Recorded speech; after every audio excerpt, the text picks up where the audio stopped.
বাজারে রটিয়ে দেওয়া হচ্ছে অভিষেক বন্দ্যোপাধ্যায় বিজেপিতে যাবে। আরে আমার গলা কেটে দিলে কাটা গলা থেকে মমতা ব্যানার্জি জিন্দাবাদ বেরোবে। আমি বেঈমান নই। বাজারে ছড়িয়ে দেওয়া হচ্ছে নতুন দল আসছে, বিজেপির হাতে কলকে আর তামাক খেয়ে কয়েকটা সংবাদ মাধ্যম আর দু চারটে সাংবাদিক এই কাজটা করছে। আমি তাদের নাম করে এই সবার পরিবেশ নষ্ট করব না।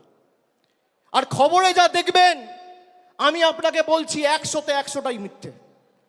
কোনো খবরের কথায় বিশ্বাস করবেন না। কালকে খবরে দেখানো হয়েছে অভিষেক বন্দ্যোপাধ্যায়ের বিরুদ্ধে ইডি চার্জশিট দিয়েছে, সিবিআই চার্জশিট দিয়েছে, 28 পাতার চার্জশিট। 2 জায়গায় খালি আমার নামটা লিখেছে। তাও অভিষেক বন্দ্যোপাধ্যায় কে, বাড়ি কোথায়, সাংসদ না বিধায়ক না পঞ্চায়েত প্রধান, কোথায় থাকে, কার ছেলে, কোনো পরিচয় নেই। বিজেপি নেতারা যেমন ভাববাচ্ছে কথা বলতো, ইডি সিবিআই এখন ভাববাচ্ছে কথা বলছে। ডাউনলোড করুন এই সময় অ্যাপ iOS ও অ্যান্ড্রয়েডের জন্য।